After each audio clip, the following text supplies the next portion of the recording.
All right, this is Ordinary Madness, episode 27. I'm Steve Barker, and with me today is stranger writer Paul Constant. And before we really get into it, just want to say it's been a week since the Cafe Racer shooting. And I just want to say I think The Stranger did a really good job of covering it. I was basically just following the slog the whole day, and I know at times you guys have a reputation for being possibly snarky or insensitive, but I thought you guys did a really good job on it, and I just think that was really cool. Thank you. Were you down at the scene at all, or were you... I was not in the scene. I was in the office listening to the police scanner and checking Twitter and doing all that. Eli was doing most of the blog writing, which was good because he's our only Pulitzer winner, and I was jumping into the writing a little bit, but for the most part I was doing a lot of scanning and stuff. Right. I apologize that the garbage truck happens to be I bring it with me wherever I go. Driving by right at this moment. Hopefully it'll go away in a minute. I was just telling Paul how I don't edit these, but maybe this might be the first time. But then also just you write a lot about books and everything, and today I found out Ray Bradbury actually passed away today. Yeah. Which I didn't even know he was still alive. He was 91. It was a good run, you know. He was one of the first writers I really loved. I think it was like Ray Bradbury, Douglas Adams, Kurt Vonnegut, and then off and away. And so it's sad, of course, because he's such a great writer and he's given us so much. But 91 years was a good run. You know, we should all be so lucky. Yeah, totally. He was lucid up until the end too. Yeah. So. Kind of ashamed of myself. As an English major, I was realizing I don't think I've read a single thing by him before. Really? But because he's somebody, and I know you are into sci-fi, so is that, I know that's kind of middle school, high school is when you really get into that. Yeah. Were you that kid in middle school who was just always sitting in the corner with a book, like head in a book? Yeah, I was. I mean, I started, I think, reading comic books, and I taught myself to read like Peanuts and Superman when I was 3, because I was growing up in Maine, and it was pretty rural, and I was a fat kid, and I didn't get out much in the neighborhood, so I stayed in with the genre books and stuff like that. So yeah, that was totally me. Yeah. Cool. Right on. And then, so what brought you to Seattle, and how did you get hooked up with The Stranger?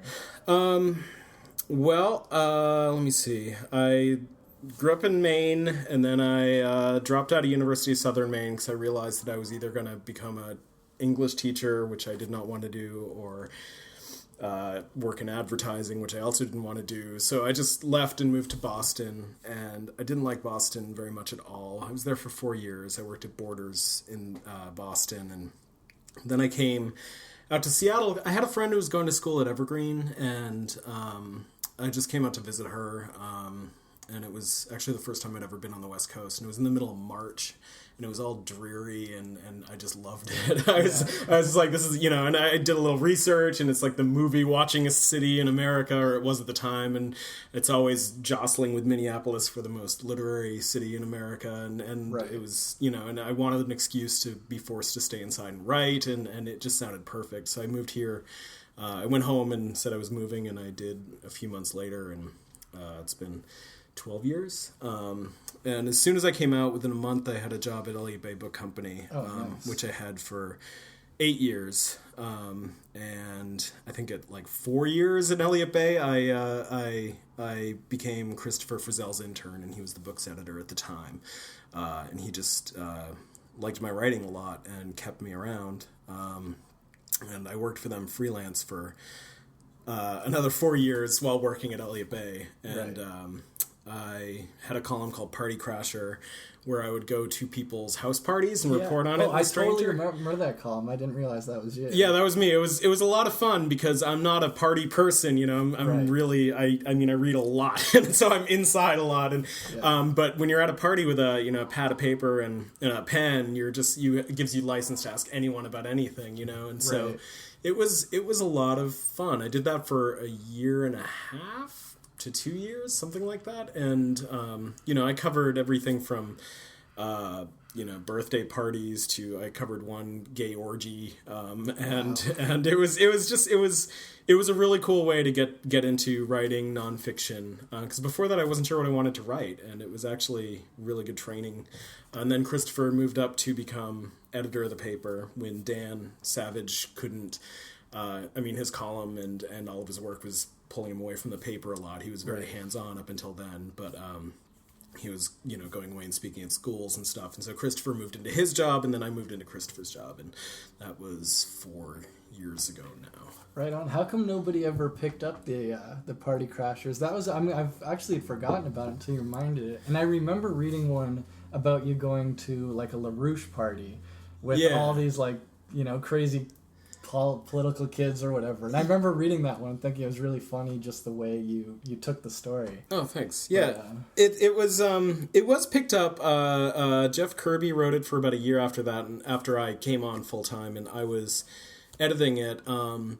And I mean, the problem with these things is that you only have 250 words, and you can't be negative, because I know people think that about The Stranger, and a lot of it's true, but you're not going to be invited into somebody's private residence and shit all over it. So it was a positive column, and so it needed a regular writer, and it needed and I think it might have lived its lifespan out. But lately we've been talking about it again, and it was a really neat thing, and it was nice to get to meet stranger readers and to see inside people's homes and stuff like that. So it was something that we were sort of keeping on the back burner that we might find some use for in the future.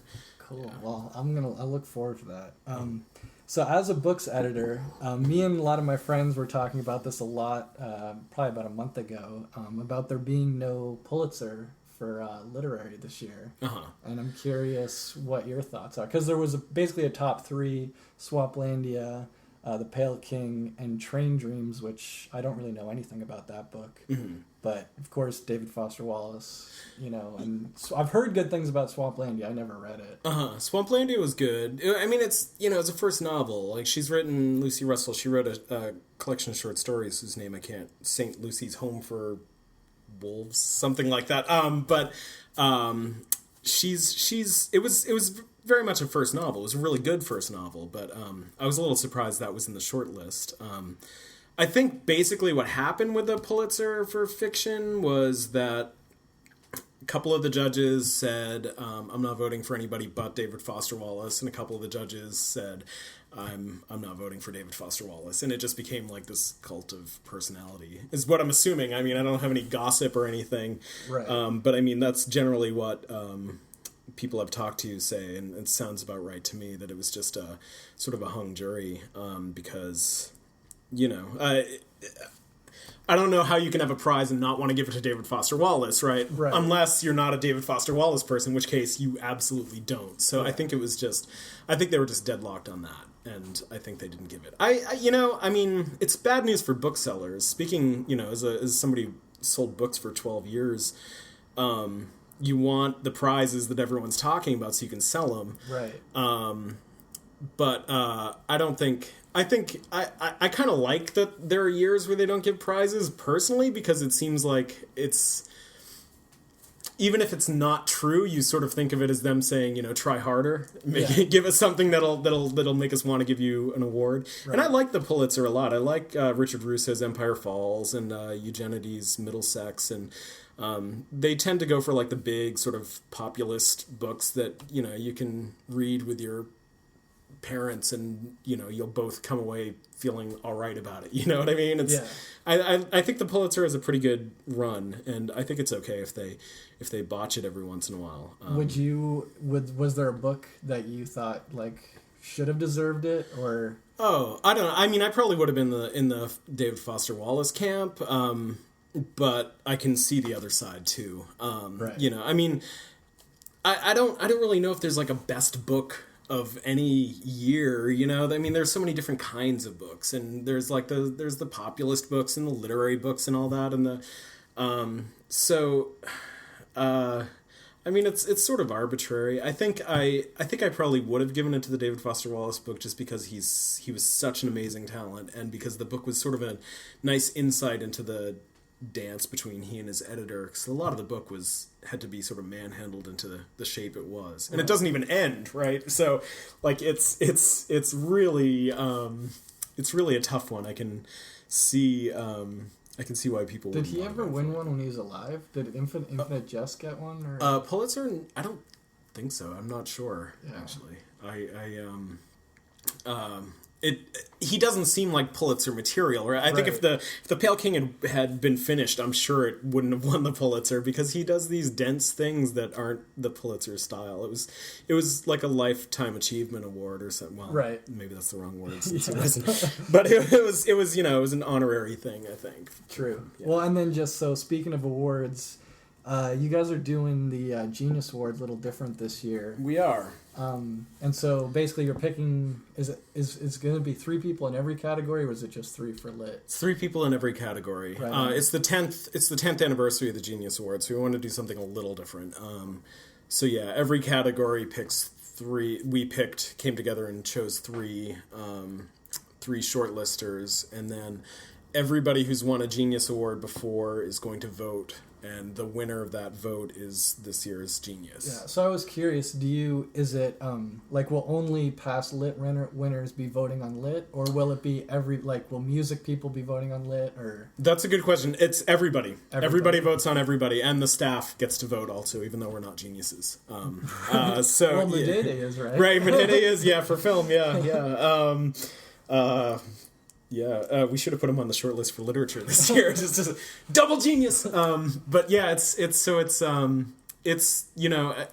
kind of weird because it does add this sort of, we're giving the award at the Genius Awards and nobody's going to know until that night who wins. So you feel sort of bad for the finalists a little bit, and that the other ones didn't have that drama to it. Yeah. But I mean, it's all in good fun, and we have good little prize packages for everybody who's involved, and we think they're all great. Everybody we didn't we picked people who would definitely be up for it in the future and have been up for it in the past, and so they're all great. Yeah, well, I was curious. So you got Carrie Wason, Ed Skoog, and Ellen Forney, who I don't really know. Did she do the art for the Sherman Alexie book? Is that how she did? Yeah, she was in. She did Absolutely True: Diary of a Part-Time Indian. She's a cartoonist. She did a lot of cartoons for The Stranger. She's done in the past. She has a book called Lust that came out through Fantagraphics. She chose one personal ad from The Stranger and illustrated it every week, and that got collected into a book called Lust, and that's a really good one. She's done a lot of work. I'm sure you would. Her work is everywhere, especially on Capitol Hill. Those star banners, that's her star. Right. Like she's kind of a very Seattle-y author, and she has a book coming out this fall called Marbles that's about her relationship with bipolar disorder as an artist, and it sort of asks the question of whether, because Michelangelo, Van Gogh, they all had bipolar disorder, and right. So she's sort of questioning about art and mental disorders and whether those two things are connected and all that. So it's really good. I've seen the advanced copies of it.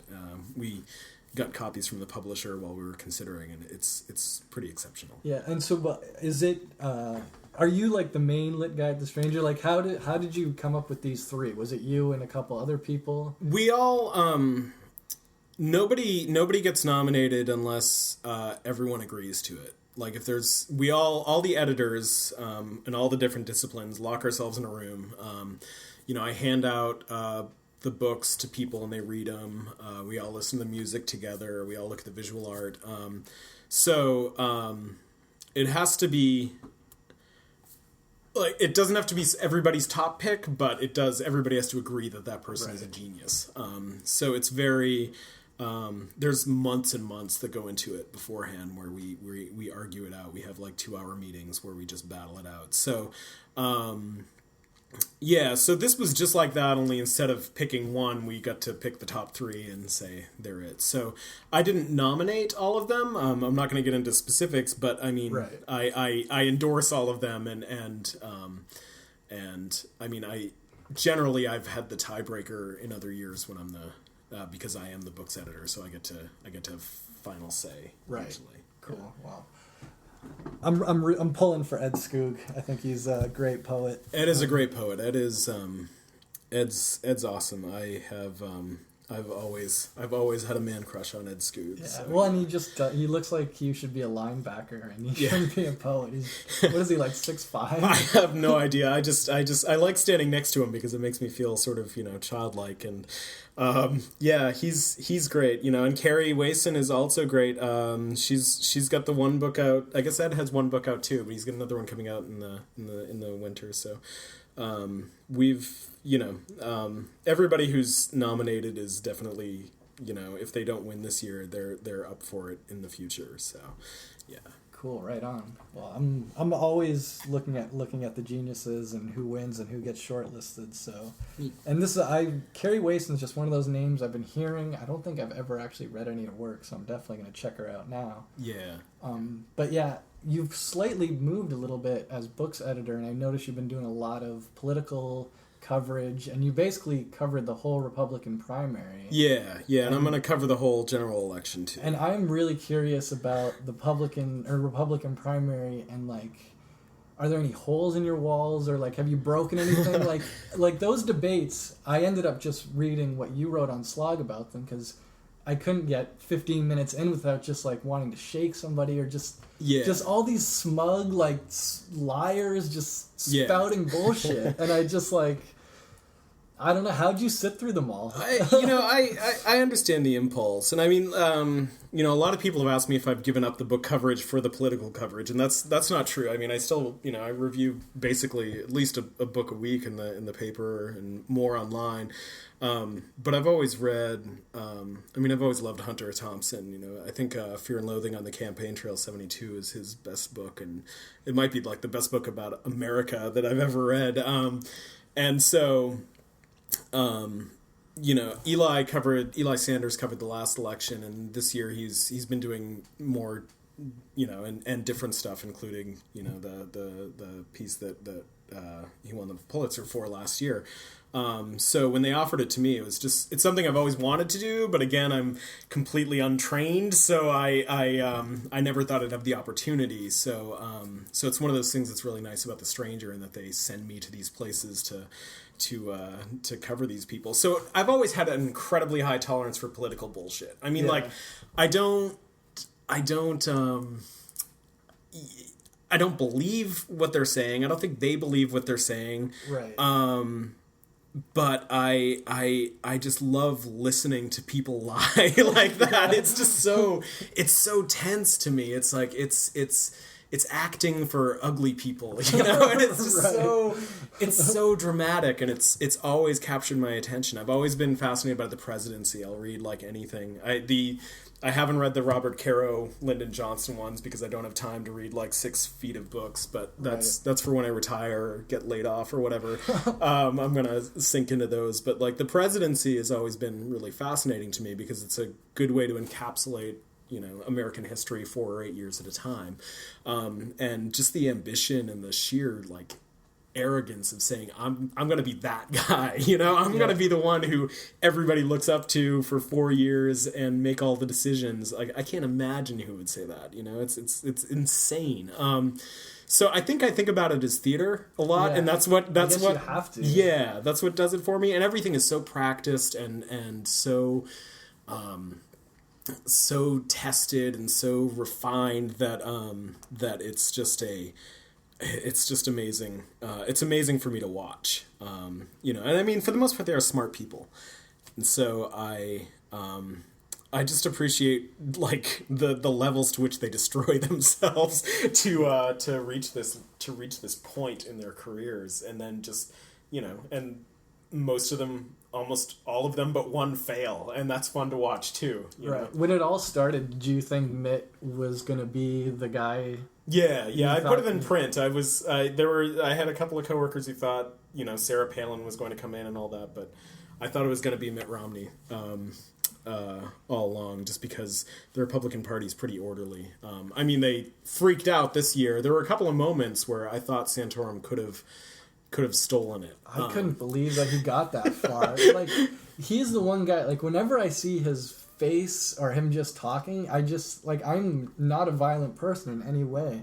And he's just got such a punchable face. Yeah. And just, like, to say all this Bible Christian stuff and then I hate gay people, it's like, that's not Christian. Like, Yeah. You are not a Christian when you say things like that. Yeah. And it's just... Yeah. And I shook Mitt Romney's hand. I went to the rally in Bellevue that he had, and I waited in line, and I shook his hand and everything just to see what he, look him in the eye and shake his hand and, get a sense of what he was like. But there was a point when I went to Tacoma to the Rick Santorum rally where I was standing there and I realized I could stick on my hand and he would shake it, and I just couldn't bring myself to touch him. It was like, Dan's redefinition of Santorum. Right. It was like I couldn't. It was like he was a piece of shit, and I literally a piece of shit. And I just couldn't put my hands on him. I was like, I will not be clean if I touch this man. I couldn't do it. And I feel weird about that because I wanted to. Like, that was why I got up so close. That was right after he got glitter bombed too. It was pretty awesome. But yeah. Well, did you think that, gay marriage would be such a topic? And when there's so many real issues going on, like granted, I'm not saying it's not a real issue. I'm just saying, let's legalize and be done with it. Yeah. It's just... Yeah.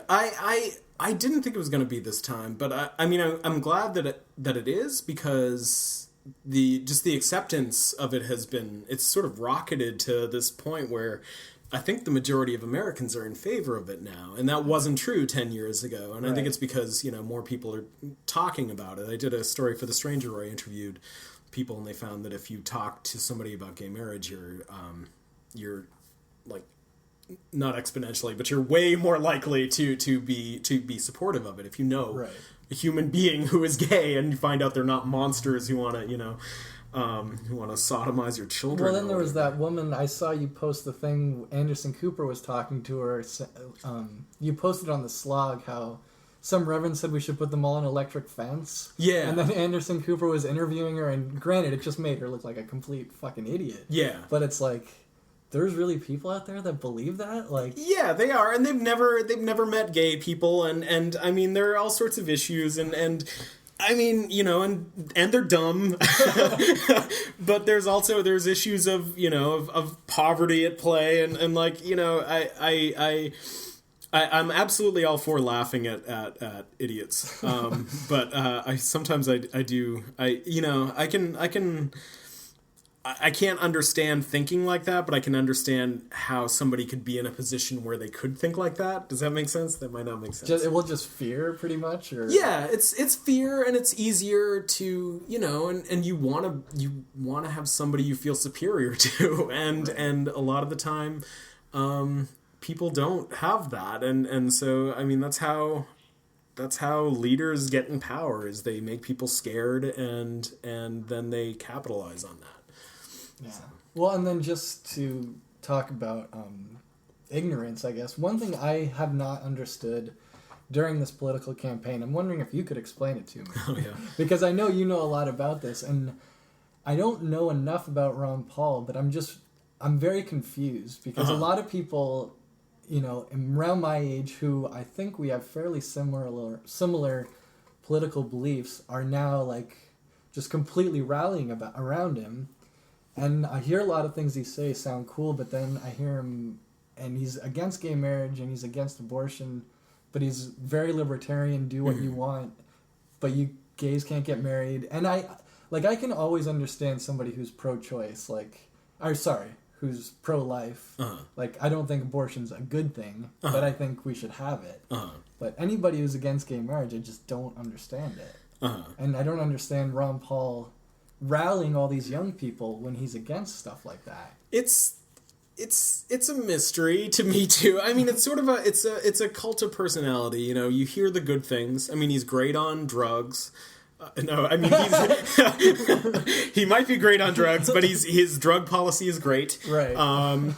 His foreign policy appeals to a lot of people, just like not getting involved at all, which I personally am not in favor of. I'm not in favor of charging into Iraq or Iran or any of that, but I think that we should be a good global citizen. So you hear these things like he wants to end the war and he wants to, and it feels like a story. It feels like a great story. It's like he's this one guy who's outside the system and he's going to fight the system and it's going to be with our help. And so they get swept up into this Ron Paul story where they're the revolutionaries who are fighting against this. And once you get, it's kind of like a cult. Once you get swept up into this, you can apologize anything away. And I have argued this with lots of very smart people who twist themselves into knots trying to prove to themselves that his being against gay marriage makes perfect sense. Right. And these are, decent, smart people who care about things, but they want so much to believe in this story to be true. And this happens in every election. I mean, the Ron Paul one is a pretty huge, it's a big version of it, but there's always somebody who's an outsider. Ross Perot was an outsider in 92 and 96. And so Ron Paul just managed to hit the youth vote just right. Well, and they're so fanatical. Like, yeah. I have really good friends, and we're just like, okay, we're not talking politics anymore because we're just not going to agree. Yeah, and the other thing about Ron Paul is he gets a lot of engineers and a lot of like code writers and people who work with computers like Ron Paul a lot because he says the Constitution is the answer to everything. And it really appeals to some people to have this one thing you can point to and say, nope, it's not in there, doesn't matter. So they think that it's like the base code of the United States and like everything in it is laid out, and if we follow that, then everything will be fine. And that's very appealing to some people. But I think a lot of them, if they lived in Ron Paul's America, they would be horrified that, people would be, left to starve, or if they didn't have health care, they'd die, or poor people wouldn't have health care because there would be no minimum wage. This is all stuff that I think that most Americans would be horrified. But right now, it's all theory, so it's fine to be in favor of it, because it'll all work out. Yeah, well, they're just so preachy. Yeah. Just another thing, as you can see, I check the slog a lot, but this was so true about a very close friend of mine. I won't name his name or anything, but you said something about how Ron Paul followers can only speak in caps or something. I have friends on Facebook, and it's just like all caps, like Ron Paul this, Ron Paul that. Yeah. It's just like they're just like. Just one vision, Ron Paul's going to save the world, and I like Obama, but I'm not 100% everything he does is right, Right, sure, yeah, no, I mean, he's a human being, and like I voted for him, and I'm going to vote for him again, and I think that he's done a lot of really good things. I think he's done more than a lot of progressives are willing to give him, but yeah, he's just a human being, and right. And the Ron Paul people, and you see this a lot. I go on the message boards a lot, the Ron Paul message boards, and read and stuff, and they're all very aggressive against Obama because there's everybody thinks he's going to save everything, and it's the exact same thing charges that you could levy against them, Yeah. So it's you hate the thing you see in yourself and other people. It's very true of them. Well, and they don't like you very much. Is that right? Whenever sure. you post something, is your inbox just full of you're anti-American or whatever? Do you get a lot of how dare you say that? Yeah, I mean, well, we get a lot of comments, and those start to pick up as we get towards the election because the Republican Party actually has been proven to pay people to leave comments on left-leaning blogs to make themselves seem. How's the pay? I don't think it's very good. It's I think it's pennies a comment, but look into it. Maybe that would be hilarious. You could get a book out of that, I think. Yeah. So there are comments and there's hate mail and all that. It's not. That's one of the first questions anybody asks me when they find out I work at The Strangers. Like, how do you deal with that? And it's nothing. I don't take it personally. I don't know if they mean it personally or not, but it's just, you know, we disagree, and when it comes to political stuff, we disagree on a very fundamental level, and we're not ever going to, you know, come to an agreement on a lot of those issues, and that's fine. You know, I mean, I'm a writer. You know, when I started at The Stranger, I met a lot of newspaper reporters for other papers who learned how to write for papers at a time when there weren't internet comments, and internet comments like destroyed their brain. Like they didn't know how to handle it, and they didn't realize, you know, these are the people who've been reading you all this time. They just didn't have the real estate under your writing to strike back. It's nothing new, and it's not personal. You know, even if they say it is personal, you know, and they hate you and they wish you die, it's just that part of you. If they, you know, I mean, if I knew them as a human being and they knew me as a human being, I'm sure we'd get along. It's just, it's sport practically, you know, it's like people wasting time at their desks during the workday. Yeah. Well, the thing is, I think it's really like I totally believe that, you know, you don't take it personally, and I would like to think that I would say, oh, I don't take it personally. But if people were saying, you fucking idiot mother, like, how dare you say that? I think I still would have to, like, I'm not that sensitive, but I think if enough people told me I was a fucking idiot, I might eventually. Yeah, you know. I mean, you have bad days where you read, you get an email that's you're like, you know, you're fucking terrible and ugly and horrible and fuck you and yeah, you know, you're syphilitic piece of shit. And it goes on. You know, I publish some of them sometimes on my Twitter feed, but it's and you have days where you feel bad about it, but it's I mean, it's part of the job now. You know, I mean. It's like I do it to writers when I review their books, you know, and I know most of them read my reviews, even if I don't hear from them. Some of them I do hear from them, and it's really bad, you know, like sometimes I'll get an angry email from an author, and I write back, and I'm like, you know, I totally understand this. I don't like your book, but you really shouldn't be writing letters to people like this, because if I were just like some blogger doing this in my spare time and I didn't, you know, care, I would just publish this letter, and you know, so everybody could laugh at you, because you know it's people's feelings get hurt, and that it happens, but a lot of the time it's best to keep it with your friends and keep it off the internet. Never sending an email angry is a good rule, and I think it goes with comments, but nobody follows that. Well, and then just to get on something a little lighter, one thing you've been reviewing, you also review a lot of movies, and I know lately there's just seems like there's a million comic book movies coming out. Yeah.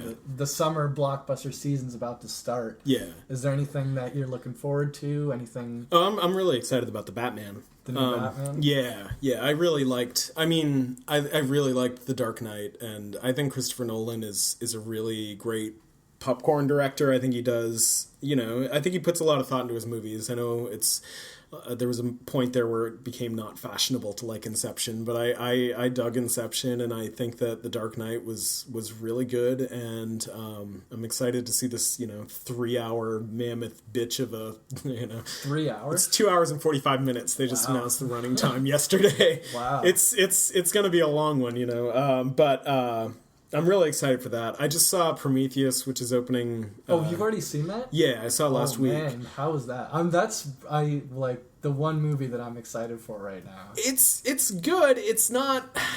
Is it going to live up to my expectations? Probably not. I mean, it's not. I've seen so many people who are just dying to see this movie, and I ran a slog poll, and it was the most anticipated one of all of them.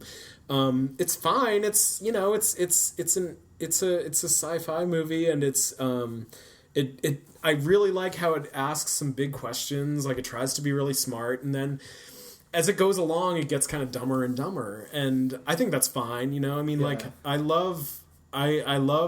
mean, I've seen like 40 something Sith movies, and I really like the intellectual stuff, but I really like the popcorn stuff too, you know, and I think Prometheus, you know, is not going to change the way people make movies the way Alien did, you know, when he directed, or Blade Runner, you know, Right. the other sci-fi movies he directed. It's not like a game changer, but it's good. It's good. And the 3D actually was good, which is not usually true. So if you could see it in the IMAX 3D, like that blew my mind. It was so fucking gorgeous. I mean, a lot of it was filmed in Iceland, which I've been to once, and it's just so beautiful, like alien landscape sort of thing. It was just it was something to see. Yeah.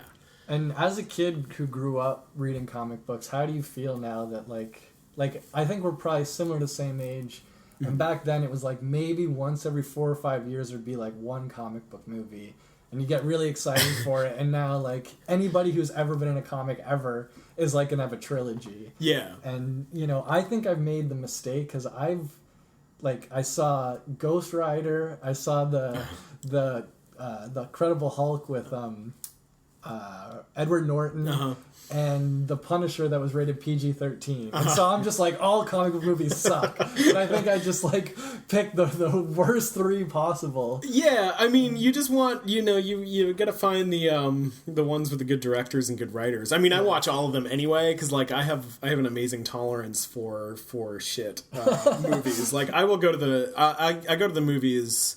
Even before I worked at The Stranger, I would go to the movies at least once, twice a week, and even if I knew it was going to be terrible, you know, it's just like something. It's like going to church for me, you know. It's like atheist church, and so yeah, no, I wouldn't recommend those to everybody. Definitely not the. I liked the Edward Norton Hulk just because I thought it was stupid fluff, but I mean, compared to the Avengers, it was terrible. So yeah, I mean, you just got to find the writer and director who you like, but like everything else, the majority of them are going to suck. Right. Yeah. Well, and then just so as far as the intellectual movies or whatever, anything you saw at SIFF that you would recommend or kind of surprised you? I really liked Wes Anderson's new movie, Moonrise Kingdom, which comes out this Friday, I think, in Seattle. I didn't like Darjeeling Limited and his other movies, the Life Aquatic with Steve Zissou. You didn't like Life Aquatic? I liked it okay, but I didn't like it as much as I liked Royal Tenenbaums pretty well, and I really liked Rushmore. And so Moonrise Kingdom I liked as much as his earlier ones, I think.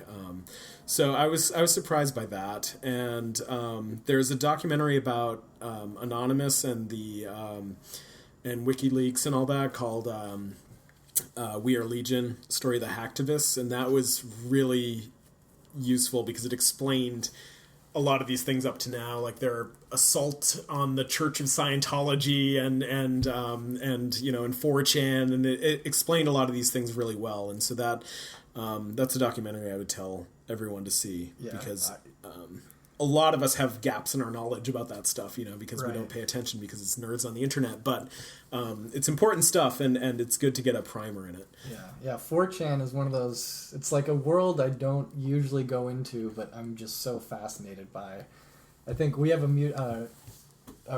I have a friend of ours is like a big guy on that, and he always tells me these weird stories about it.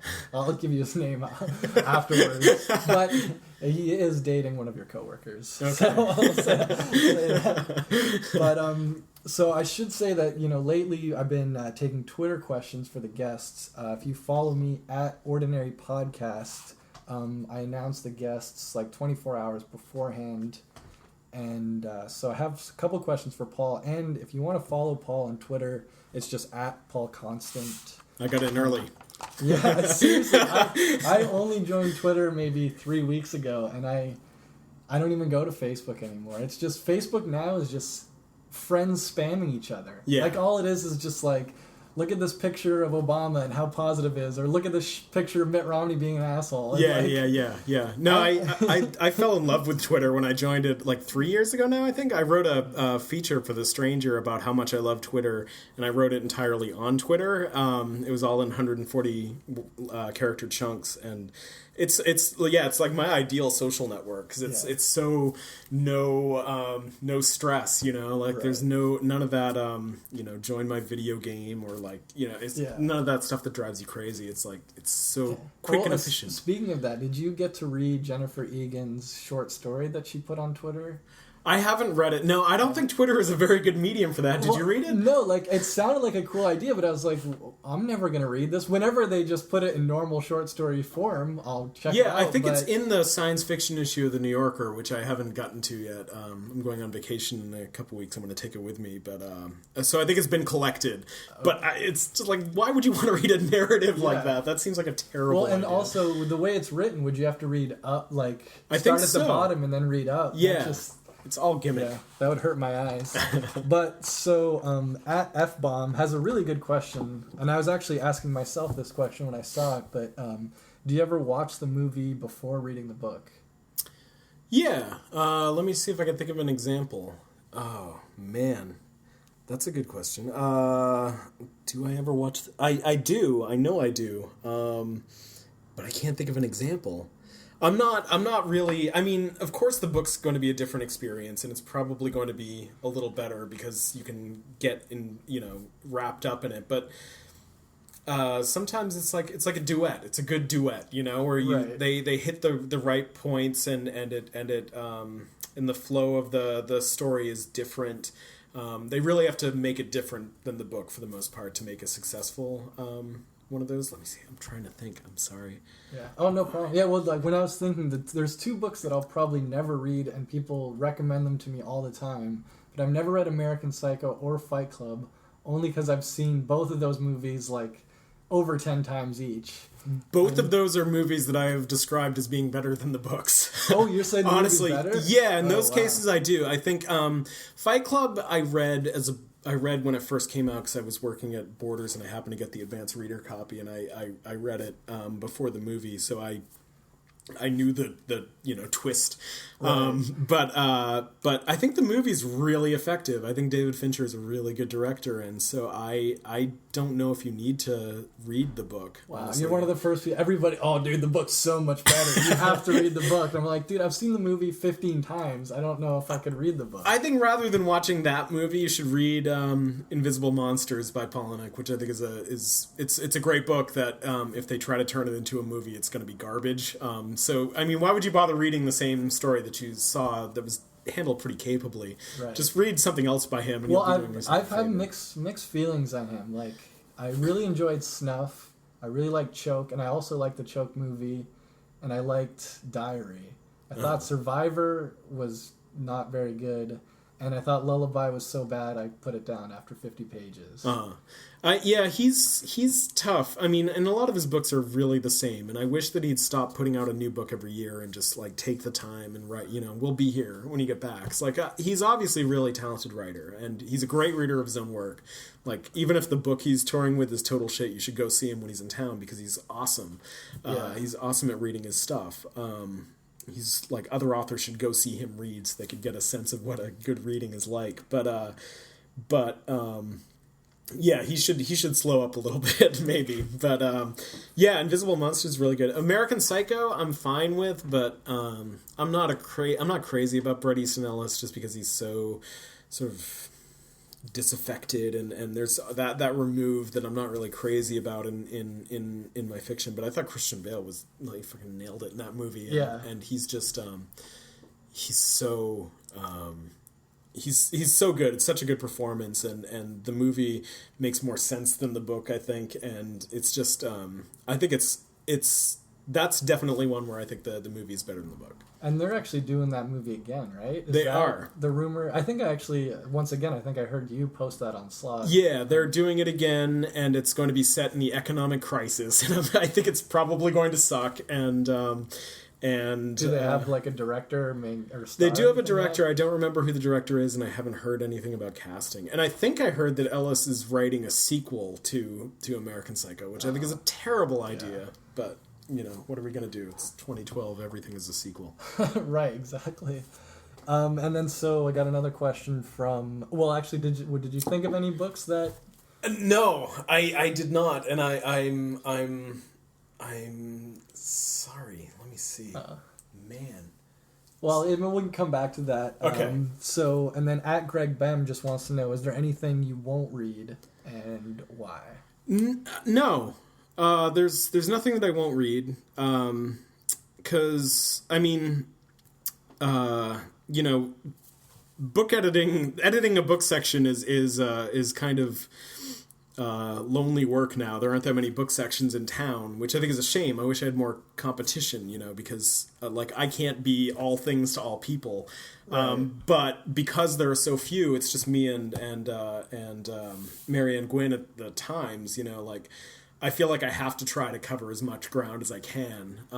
And luckily, I've always read all sorts of things, from Sarah Palin's memoirs to Dickens to the new stuff to the old stuff, and I really like it a lot. I like it all, and I like knowing that it's out there to be read. I'll read a romance novel or a Western or whatever. So it's there's nothing that I will absolutely refuse to read, and there are lots of things I'll read that a lot of people can't believe that I would read.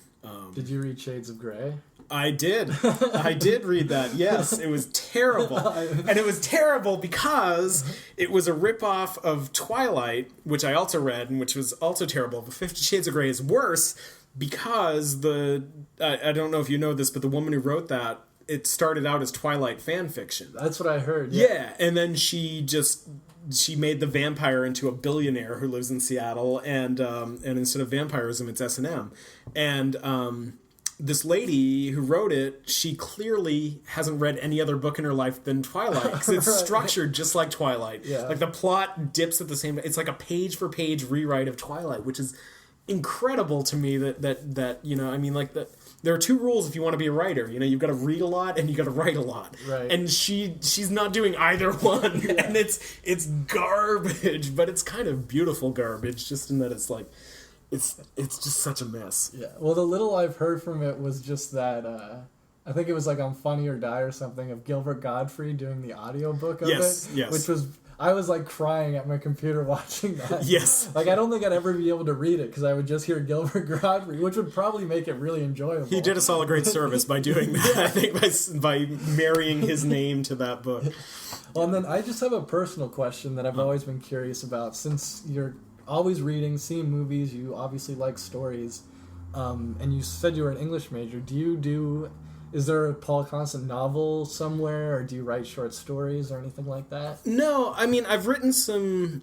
When I first moved out here, I was writing comic books with a friend of mine who drew, and I've always sort of liked the idea of writing comic books. I've never had. And it's funny because even when I do author events sometimes, and there's always a point after the reading, and these are friendly authors who, at the end of the night, they're like, so what are you going to do next? There's this pity in their voice where they're like, oh, so you're, what are you going to do when you're done reviewing? And I like reviewing a lot, and I like writing nonfiction, and I don't think I have a literary novel in me. I think I just really like literary novels. They're the only things that I'd like to write comics, just because I really enjoy that partnership and the collaboration a lot, and I've always wanted to write cheesy pulp novels, and that's always because for me, I write so much at The Stranger blog and the weekly paper and all that I really like writing a lot of stuff, and I think that back in the day in the 30s and 40s, people would write 50,000 word novels in a month. Or every 2 weeks or something like that, and I really like the idea of that. It seems like that's the kind of writing that appeals to me, and it's not really done anymore. But if I wrote a novel, it would be that. It would be genre, trashy, garbage fun, and I probably wouldn't do a second draft. Nice. Yeah. Cool. So we're getting out of time here, but just follow Paul at Paul Constant. What do you do? Put 5-10 things up on Slog a day? It's usually much? 8. There's no quota, and that was something that I didn't realize I'd like to do, but I just really love blogging. So yeah, it's usually, I think it's 5 to 8 a day. Cool. Yeah, definitely Slog. Check those out. It's where I get a lot of my information, especially my book information. Follow me at Ordinary Podcast, and like I said, I'll be putting the guests up 24 hours beforehand. Paul, thanks again for doing this. Thanks for having me. I should say that I've felt awkward around you for the past 5 years because of our first meeting, and I hope to think that is. I don't do, and actually, I do have to say something. I have to make an apology. Because if you remember our conversation, we were talking about that Michelle Williams movie. Yes, I remember. Which at the time I had not seen. Yet I was being a dick and saying I didn't like your review. So about 2 weeks later, I did watch the movie, and I saw the scene where the door was unlocked. Which you had mentioned, which for some reason I had a big issue with, even though I hadn't seen the movie. And as I was watching, I was like, why didn't that bitch lock the door? And I was like, Paul was right. So I gotta say, I apologize for that. And no, I totally remember that. That was fine. that was funny. Those were back in the days when I was drinking. Oh, good days. I stormed off. It was a lot of fun. Well, I recall it was like a hot day. I'd probably just eat, I'd had a Hot Pocket for lunch and just was just drinking all afternoon. So I've always felt uncomfortable about that, but I'm really glad we could do this. So thank you. Yeah, no, thanks for having me. Also, this has been a year that I've been doing this. So thanks everybody who listens. If you like it, tell a friend. You could write a review on iTunes. Email me, steve@ordinarymadness.org. And thanks again, Paul. Thank you. Congratulations on a year.